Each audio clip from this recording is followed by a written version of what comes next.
afternoon and welcome to this edition of the Middle East and Africa Forum for Sustainability Leaders podcast, a series in which we are pursuing insights and guidance as to the collective roadmap towards net zero across the Middle East and African region. Of course, it's made up of multiple ingredients, multiple pieces. One, of course, is sustainable cities and smart cities being the sort of core architecture of that. Let's kick off this session where we're going to tackle smart cities in action, how to build resilient communities. And we're going to introduce and welcome each of our speakers to make an opening comment, and start with Khaled Tarabia, University Architect and Associate Professor at the American University in Cairo. Khaled, welcome. Your opening thoughts, please. Thank you, Sean. And thank you for our distinguished guests, and thank you for inviting me to the interesting podcast here. I live in a city called the New Cairo. It sits on in part of the metropolis of Cairo. It's 20 minutes away, and it's a city that it's designed for 6 million inhabitants. So far, it's half full, and we are experiencing climate change. We are facing many challenges, energy, water, infrastructure challenges. As a university, we were first to actually be in the city of New Cairo. Now we are in the middle of the action in between other cities that are taking place, like the administrative capital around us, and we have many challenges. We have experienced several instances in my... What would be your top challenge in the city of New Cairo? Flooding. We have actually in New Cairo, have experienced dusting. We have snow dusting. We have experienced flash floods that actually have sent off the city in almost to be paralyzed for a number of days because of missing stormwater management. And of course, we're in the desert. What would be the frequency, or often the frequency that you would design a stormwater management in a city in the desert? Of course, but for one instance of a flash flood, the city couldn't tolerate that, and campus couldn't tolerate that. So that's kind of one example of what we have. We have other examples of disappearing green covers to allow for much larger roads and networks to take place, so that we're able to handle the growing population that is taking place every day. And now, as the city is filling up, we are shocked by the fact that our roads and networks are much smaller than what they should have. And we also have other challenges related to water, energy, and rising cost of energy, as well as air pollution. Well, we certainly welcome coming back to some of those topics. It's a wonder that such a new city obviously doesn't sound like it was built so smartly, to use that phrase. But let's go all the way down to the southern tip of Africa, from the northern tip of Africa in Egypt down to South Africa, and Dr. Darian Barkley, Head of Department Roads and Transport at the Gauteng Provincial Government Republic of South Africa. We welcome your opening thoughts this morning on this subject. Good day to you all, and the distinguished panel here, Sean, including you, and thank you very much for having us. Yes, I am from the Gauteng province. In South Africa, we have 9 provinces.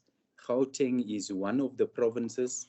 It is the province, what we would call in South Africa as the economic hub of the country.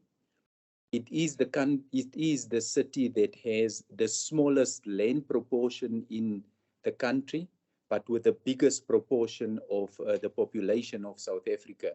So with that being said, the smallest area in terms of land, but the biggest population, our biggest problems is obviously traffic congestion.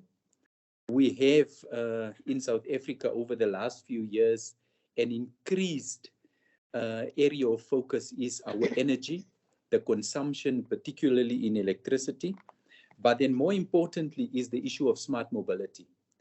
with such a small proportion of your land area, you are confronted with rapid immigration from other provinces into Gauteng. So moving goods and services, smart mobility of people, it is a key contributor. And being part of what we would call a global city region, it places increased strain on us, particularly our ability to deliver smart services, smart infrastructure, but then also smart systems. That would be my remarks. Thank you, Sean. Thank you for those opening comments. Let's go to the Gulf, where we are sitting in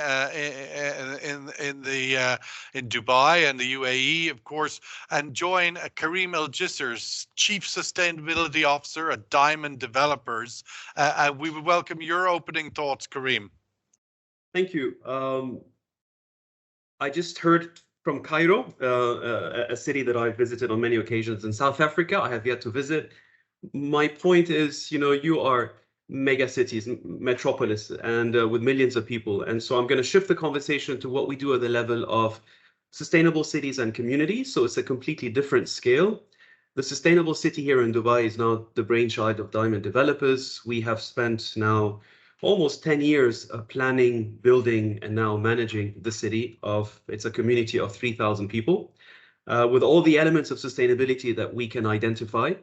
And I emphasize that because a community, a sustainable and smart city has to start with a foundation, and the foundation has to be sustainable.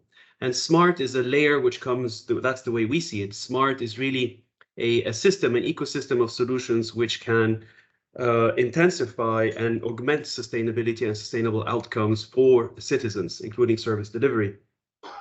And so we're now in that process of replicating the sustainable city in Dubai, where I work and live. And we have now 3 developments in different stages of implementation in Sharjah, in Abu Dhabi, and in Muscat.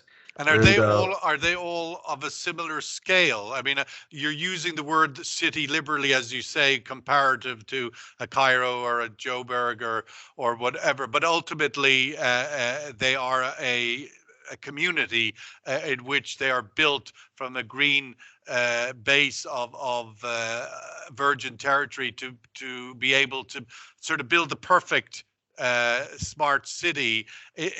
Are you scaling that in the new pieces as you open up in other parts? So absolutely, it's a good distinction to make. These are greenfield developments where we can get it right, as you say. And if we can get it right on a small scale, the challenge must be 100 times greater for Cairo and South Africa. In terms of scale, so we're now moving into 5, 10, and 15,000 residents. And beyond that, there is interest growing in different parts of the world. I can mention Pakistan, I can mention South Africa as well. And there we're talking about larger lands, Saudi Arabia as well. We know how much housing will be deployed in the coming decade. And so the challenge is upon all of us, right, to make this, to satisfy the future demand for housing in a much more sustainable fashion. Well, as you say, how to build resilient communities. That is the subject of our podcast discussion. Let's go to Chris Wan, Associate Director, Sustainability and CSR at Masdar City. Again, using the phrase city in the context of a community more than a city that one might reference in comparison to a Cairo or a Joburg, but not, just for the sake of our other panelists to understand the context. And that's very much the model here in the UAE. We've built multiple communities that ultimately end up connecting on some level. But Chris, your opening thoughts on how to build resilient communities. So Masdar City is in this situation, I think, for this panel discussion. We're in the middle somewhere. The size of Masdar City, it is a large community, as you describe it, with an intended population in the region around 50,000. It sits on a piece of land that is 6 square kilometers. And in its final full build out, it will have a floor area of roughly 3.6, 3.7 million square meters.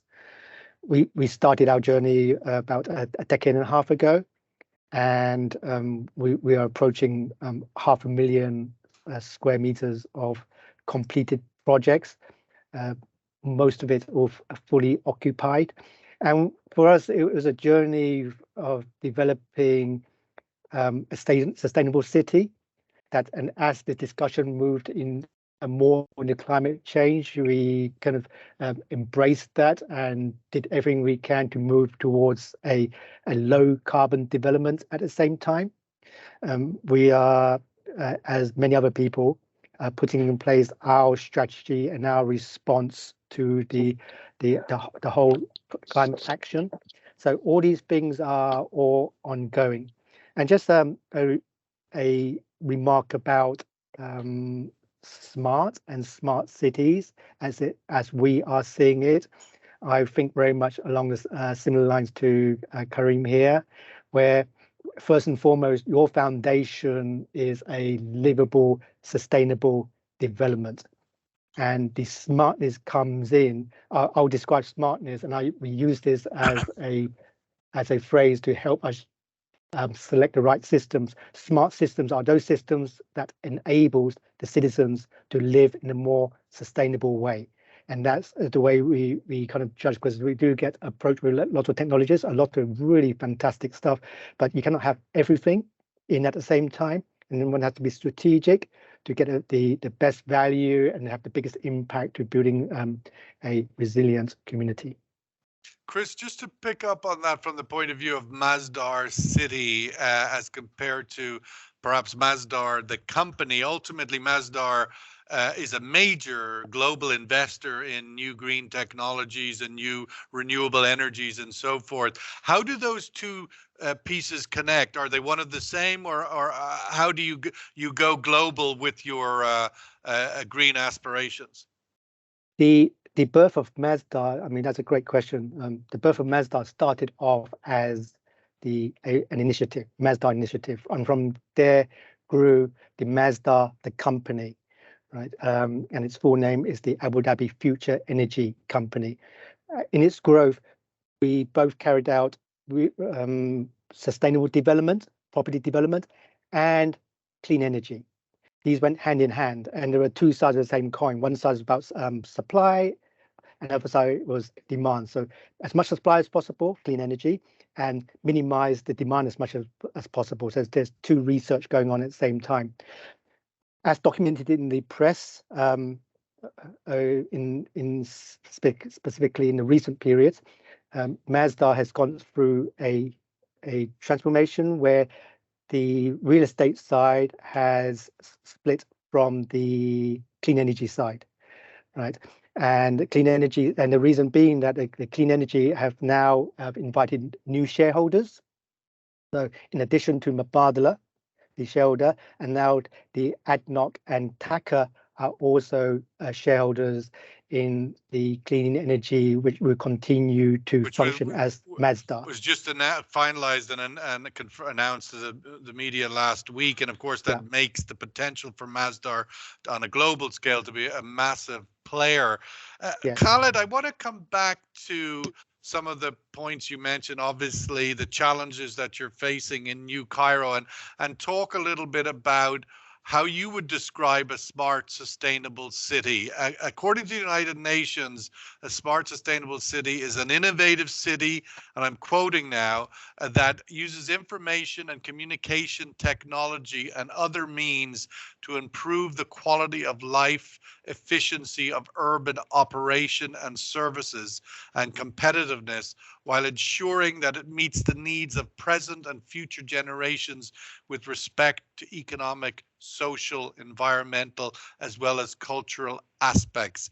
There's a lot in that one definition, and what I'm sort of curious about, and obviously we're having this conversation because according to the UN, 70% of the world's population will live in some definition of city by the year 2050, which is only a few days away now. But Khaled, when you were describing the challenges of New Cairo, I couldn't help but picture how contradictory some of those sort of challenges are when you think historically that the people who coexisted with the Nile, your forefathers, did so living with the fact that the Nile flooded which created an agricultural garden of riches in which the people lived off for millennia.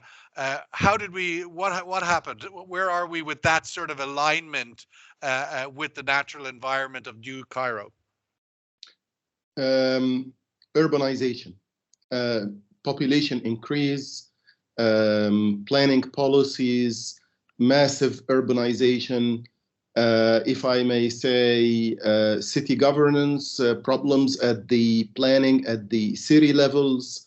This is not a problem of, as you said, we do have one of the major resources in the world. We do have the Nile River, a Nile River that is responsible for the growth and the prosperity of such an area for thousands of years, where cities have been actually founded on the two sides of it, and it extends from where it's the source of it all the way down to where Egypt is, to the where it drops, and in the Mediterranean. However, it's how our own actions have been dealing with the Nile and preserving it. We need to be more conscious with our resources. We need more control on how we actually deal with the issues of urbanization. We need more sustainable cities, cities that could actually recycle water, for example, so that we are able to minimize our dependency on the river itself and direct the water to where it should be. We need more walkable cities so that our... But wasn't New Cairo designed for that? I mean, it as by definition new, the word is in the name, that relocating from outside, from central or city center of old Cairo into a new purpose-built city. What went wrong there? I mean, when we look at what makes a sustainable city perhaps is policy making. Are you indicating that in the planning and the policy design of this greenfield project, sustainability wasn't at the forefront of the project management? This is not the first time that Egypt has generation of new cities that extend back to, 100 years ago. However, and more even. However, typically there has been some planning issues where, for example, development follows infrastructure or infrastructure follows development, and that has been actually the one of the major challenges which have been avoided in the newer generations of the new cities, like the administrative capital, which has been by design used to offload the administrative core in Cairo, the 20 million population, into that new administrative capital and deal with the errors and the problems that actually have happened in New Cairo and some of other cities. Yes, we are living in a city that actually was by design, the function and the objective of it was to go in the desert in lieu of building and on the agriculture land. The intentions were 100% legit. However, dealing with the new city in terms of just buildings was the mistake. Looking at the city with the respect of, from the perspective of day-to-day living, walkability, as I said, green cover, mobility.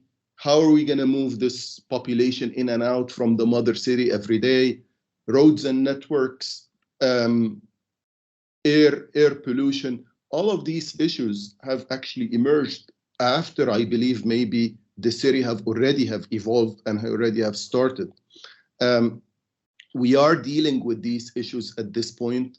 There are quite a number of challenges of how can you design for mobility? How can you recover mobility again? How can you recover pedestrianization again? How can you get the city to actually be more homogeneous in lieu of being more in isolation through isolated compounds and gated communities? We are living through these challenges. Hopefully, we can find some resolution to it. One key aspect of it is to start thinking about resiliency, flexibility, redundancy, ability to face disasters, in a way to actually grow the city up in a smart growth approach. Well, Dr. Darian was just sharing with us that he's from the province of Gauteng is the smallest landmass, but the biggest population in South Africa, if I got that right. And with that, one has to imply that it's a very densely populated space. And so smart mobility is critical for the future of that city to sustain itself. What are you doing to tackle that problem, Dr. Darian? Thank you, Sean. Yes, indeed. You know, we have recently launched a smart mobility strategy where, when we have looked at issues relating to smart transportation, what we felt at that point in time is the dominant mode of transport in the city and in Gauteng is minibus taxis, and it is vehicles. And with the increased number Electric of or combustion? not electric yet. There is a gradual move based on engagements with Ford, BMW to start looking at electric vehicles. But that amount of vehicles on the road, it creates congestion. Our studies at this point in time shows that if we are not looking at a strategy of dealing with the devolution from road to rail, you will have people traveling 15 kilometers per hour to a particular area. Currently, the congestion is at significant points during peak hours between 7 and 9. So our strategy is now to ensure that we get more vehicles off the road, we get them on rail, but some of the problems that we have sitting with is we have not really invested in our rail infrastructure for quite a number of times. We have our passenger road safety agency, we have our metro rail, and we have what, as the government have introduced, is the Gautrain Management Agency. But that has largely been seen as a rail network for the elite. Of Although course, it to reconstitute a rail network, and I can share your pain. I come from a former British colony myself, from Ireland, and one thing we always say that what they left us was an incredible rail network that we never invested in until recent years, and the cost to reinvest in that rail network is huge. How much of a challenge is that for a country like South Africa, the access to capital to make that smart mobility transformation? And particularly welcome your thoughts on whether COP27 just finished in Egypt has delivered you any hope for that. Absolutely. I think COP27 has delivered some hope for us. I think as a country, we have invested hugely in the economic smartness of the country so that we can attract more investment. But of course, I think all of us as countries have not been prepared for COVID-19. So the proportions that we have reached before COVID-19, it is now almost 2 years after COVID-19, we have not even reached 50% of the levels that we have reached prior to COVID-19. The economic recovery has been sluggish. The issue relating to crime and lawlessness has been a problem because as a result of the unemployment, if you don't keep people busy, if cities don't become smart and leverage on the skills, the systems, the processes that they have, the only other opportunities that people have is to commit crime. So as Gauteng, we said we need to bring smart governance, smart transportation systems back to the fore, but bring all the role players, because I often feel that as government, we're so good at planning, but we don't get all the role players involved. By the time we need to get to implementation, we realize that there is a significant number of stakeholders not involved. So with this whole strategy of devolution from road to rail, we felt that all the role players in rail, government, private sector, and even the freight industry, because if you look at the amount of trucks on the road, the amount of vehicles that's transported from one area to the other, the cost, carbon emissions, energy, all of those plays a huge impact on the environment. You also, I suppose, you also have. I mean, when you think of your comparison or reference to COVID and the pandemic years, I bet you didn't have much congestion then in the context of remote working and so forth. Let's just move back to the Gulf and to talk, see if there's any lessons to be learned from the kind of case study that Karim El-Jisr's Chief Sustainability Officer, Diamond Developers, offers us, because ultimately we're hearing, Karim, from the scale of challenge in the major urban centers of Africa, and yet you have such a unique opportunity in the development of your smart cities to really, in the context of the perfect framework, to be that incubator, that sort of case study, that's a laboratory, if you like, from the ground up, as they sort of have to deal from the top down to try and rehabilitate a brownfield case. But from your experience, what progress have technologies made? What are the sort of key new technologies that you have the luxury of sort of implementing on the greenfield that perhaps our friends in Africa have yet to really have the opportunity to engage? Are they providing the solution, the Internet of Things and so forth?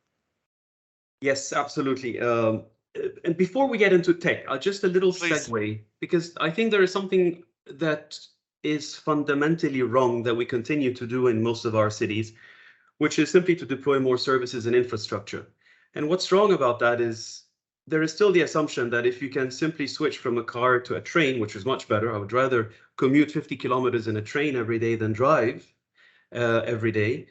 But ultimately, this is still assuming that I have to work and live in two opposite, corners of the city. And too many of us, I think, we have this so much commute, so much distance that separates schooling from housing, from work.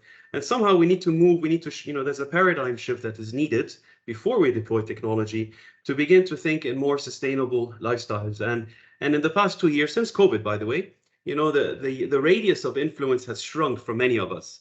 And Paris was the first city, then Stockholm, and now Dubai as well, etc., etc. We're all kind of racing for this notion of the 10-minute city, the 15-minute city, the 20-minute city. And I think this is really the future, even for existing cities to transform, whereby most of our services can be met within a 5, 10, 15, 20-minute commute, preferably in shared mobility or micro-mobility. But so long as I still have to cross cities and cross Cairo, it's going to be close to impossible to improve service delivery because of the metrics involved. But now comes the technology piece. So yes, the sustainable city, as you said so well, Sean, it's very much a living laboratory. And we're not here to preach, we're here to learn from others and try to deploy and test new ways of designing cities. And share best practices that you have been able to learn from them. We have learned, so we spent 4 years, that's post global financial crisis 2008, learning from others. And so we went to Fujisawa Smart City, Eden Project in the UK, Masdar City, just 100 kilometers south of us, to learn from existing and previous experiences in the realm of green and smart and connected cities. And all of this now translates into smart and sustainable cities. Now we are, fast forward, in the past decade, we've seen an exponential growth in IoT and technology. But technology, and I'm the first one to say, it can be fantastic and it can also be a drain on society. We really have to be very careful when we deploy technology. In what way when you bring those two things together? So there is a lot of technology that's going to serve us well. Both of the gentlemen, Darian and Khalid, spoke about smart mobility. Yeah. And smart mobility today, needs this. And there is so much that we can do. And if we switch to shared mobility, we need IoT, we need 4G, maybe 5G in the future. We don't need to own cars, all of us. If we have access to shared electric vehicles or micro mobility, this is part of the solution. So in our microcosmos called the sustainable city, we're now very future ready when it comes to electrification, because we have to anticipate the uptake. Of course, Cairo couldn't do that 50 years ago because we did not understand electric vehicles. But today, as we continue to urbanize or infill or greenfield developments, we have to anticipate the EV uptake. And that changes the electricity / energy performance and profile of a city. because it's very energy greedy. Even indoor vertical farming, we talk and we preach about food security in our cities. So the energy mix and the energy profile of our cities is changing. What have you But learned from autonomous vehicles? Because it seems that was coming up to be the big game changer for smart cities, and now seems to have faded as being the sort of game changer solution. yeah, just like many technologies, it's about the use case. It's not every technology is valuable to every use case, right? And so we tested autonomous driving. It was a 7-seater shuttle, which I believe Masdar has deployed as well. We piloted the technology with the RTA here in Dubai, and it was looping around the farm, and it's typically only associated with the first mile or the last mile. So autonomous driving is not necessarily going to take you from east to west Cairo, or it's not necessarily going to crisscross Dubai, but it may have very specific use cases, just like drone technology and drone delivery as well. So I think it's important for all of us as city planners and architects and engineers to really identify the relevant use cases for every technology. And Chris, technologies. Go ahead. Sorry, I just wanted to go to Chris on technologies related to built up environment, because as an architect, of course, here, we were talking a little bit earlier with Khaled about aligning or being compatible with the flooding Nile, which has flooded for thousands of years, and then it was dammed and created electricity, and all sorts of other challenges came from that. But here in the Gulf and in the UAE, we've built cities which were built at a time in which energy costs were deemed to be negligible, and so a glass tower of 50 floors seemed to be not a bad idea. I'm just wondering, how do we manage in our space here to reconfigure our built environment to be more sustainable going forward? Where does technology play a role in that, even though these are relatively new cities?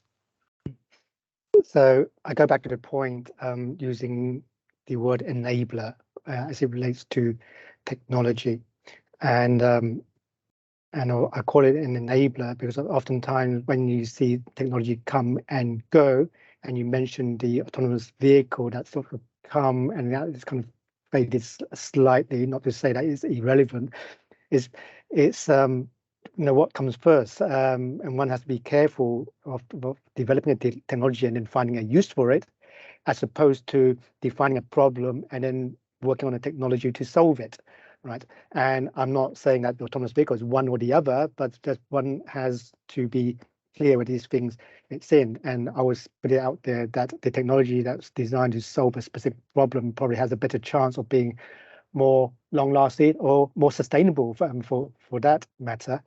But again, when you mentioned sustainable development, and as it relates to transport, smart infrastructure, smart mobility, Well, etc. particularly when it comes to the brownfield case where we're trying to transition into a more sustainable environment. Egypt and South Africa obviously have their mobility challenges, etc. Here in the Gulf, we have the challenge of having built a built environment with a low energy cost framework. Now we're living and moving into the reality of high energy cost and efficiency. How do we adapt our built environment here to be more our built in cities in order for them to be sustainable over the next 50 years? Okay. First of all, for Masdar City, part of its reason to be was that it was part of an initiative to begin the diversification away from a hydrocarbon industry, right? And so once the leadership of this country looked long term, and oil being the nature it is, it's not going to be here forever. So what do you do after that? So a number of initiatives, of which Masdar is one of them, is to explore these different avenues. What happens after you extract your last barrel of oil? So therefore, the energy consciousness about something to put in the far future has always been part of the Masdar City DNA. And hence, whilst the business as usual 10 years ago was still the big glass tower and everything, if you look at the buildings that we've developed over 10 years ago, they were the closed height forms, with very solid walls and relatively much smaller openings, regardless if it's residential or office. So there was a mindful use of energy efficiency, regardless of what the cost of energy was at the time. It was a principle about the future. So and that goes across the board. I mean, even in the transport, our buildings are very close together, right? We were trying to turn the whole thing inside out. Which is Planning. what the architecture used to be in the Gulf. Yeah, When you go down to exactly. The housing that still remains on the creek, they're shadowing each other to create shaded walkways in between. Khaled, I wanted to take your views on just listening earlier to Dr. Darian talk about the sort of multiple stakeholders that they need to bring to the table in order to transition from that this brownfield into a sustainable structure. Where in your case, public and private sector stakeholders working together, what does that look like from meeting some of the challenges you face in New Cairo? Capacity building is a key aspect in this. Public-private participation is a lifetime goal for a cities like where we live. Our city governments need capacity building, need technology support, more educational programs on managing these large cities. Managing a large city is not an easy task for a day-to-day. It's not easy to build organizations for this. It requires participation with the private sector as well. Private sector being profit-driven at one point, it's hard to forge collaborations across.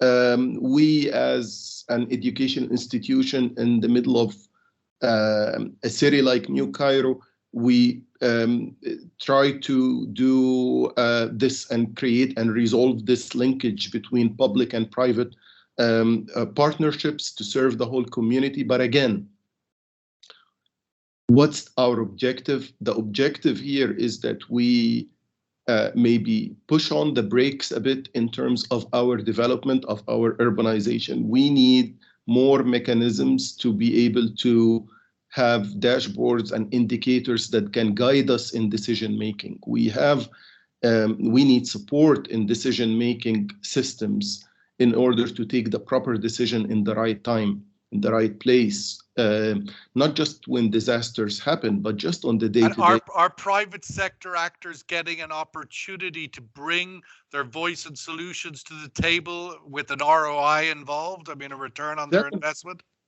Definitely.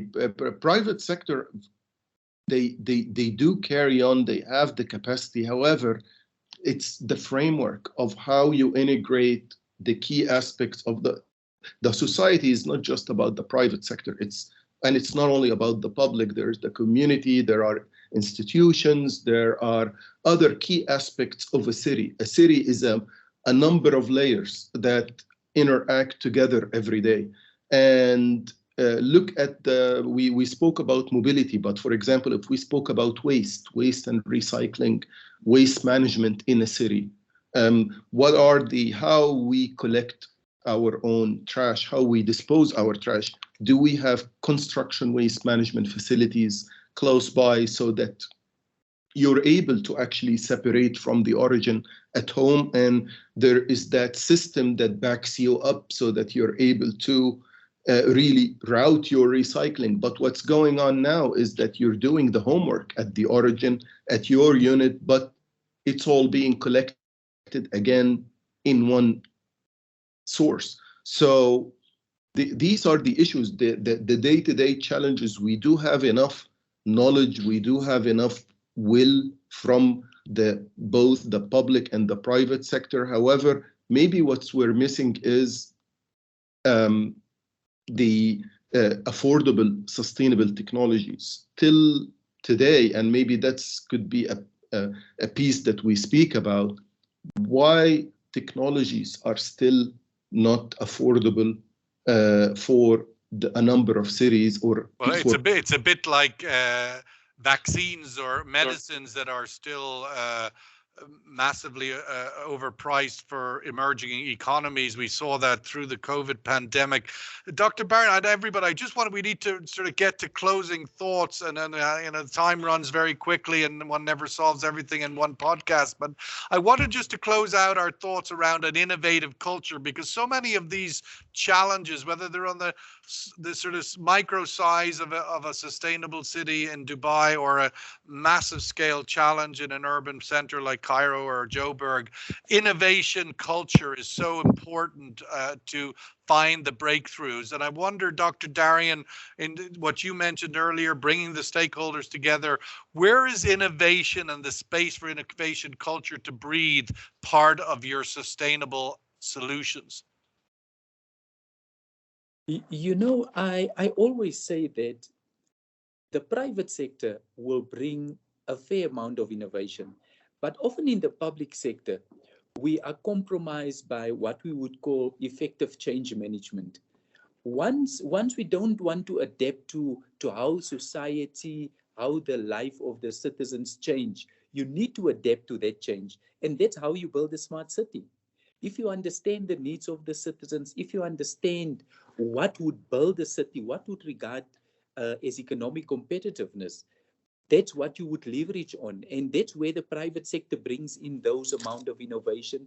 And it's for that reason why, if you look at how the private sector can leverage on digital technology, that is what you could see how the public service can leverage on, and how we can build smart cities, but also practice a fair amount of innovation. We have started a few years ago by saying that we need to have a paperless environment, so that we can leverage on computer technology and systems. But you find other departments are still lagging behind, because that lack of proper change management, what are those forces and those resistance to change, are not properly addressed. And as a country, and as a global city region, if you don't leverage on what the private sector brings to the table, how are you going to ensure a economic sustainable city for them? So I think it's absolutely critical that you bring all of them together as well. Kareem, your final thoughts. Again, innovation. I would imagine in a sustainable city in Dubai, 3,000 residents. Every resident must be their own innovation ecosystem. I've got an idea, Kareem. I'll send you an email. We'll solve it. We'll input it tomorrow. I mean, the potential for innovation is much greater. Is that an integral part of the evolution of your cities? What you described is pretty true. Actually, we do get ideas from our residents and constituency. But let me say that we believe that every city, or even part of a city, is really an engine of innovation and creativity, because there's a lot of problem solving involved. And to do that problem solving, we also like to say small is beautiful. So we need to support SMEs, right? Because there's a lot of, if you're a big organization, you're typically heavy and you're not very agile. So our cities have to accommodate the startups and the SMEs. Many of them will fail, but perhaps 10% of them will succeed and deliver results. And when I say that results, incubation thing that we talked a little bit about earlier, that facilitation for incubation of SME innovation. And funding and VCs and networking, etc. But I think, just on a closing note, I would say we need massive innovation when it comes to resilience. Just to go back to the title of this podcast. To be resilient, it means we have to adapt, anticipate the future. And I see two big problems for all of us, South Africa and the GCC and beyond. The heat islands, the cities are getting hotter and hotter. And we need to find ways, we need to innovate to cool those cities down, which means we have to rethink surfaces. And then the flooding part, that's the second problem that Khalid mentioned, that we also experience in Dubai when it rains a few days a year. And for that, we have to innovate to become more like sponge cities again, which is conventional wisdom that we have to repackage and commercialize. It is so true. So much of the wisdom is from that previous generations of our civilizations was very familiar with. We kind of got off track. Chris, last word for you. UAE is hosting COP28. at the end of 2023, it just happened in Egypt, COP27. What does COP28 offer for us here at the UAE and again in the region, do you think, in order to address some of these challenges around building resilient communities? Well, I think overarchingly, interesting thing about stakeholder engagement and is all about scaling, and scaling is related to communication, and communication is the purpose of COP or all COPs, so people can communicate and share ideas and figure out how to move forward the best way.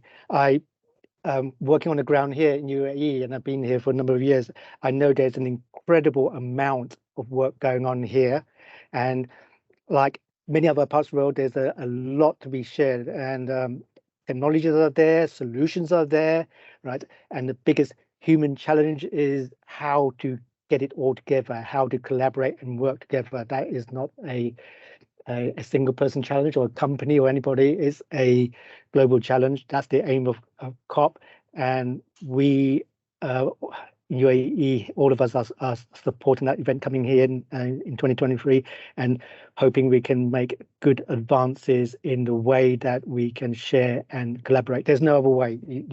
It's a human nature mindset that we all need to get together.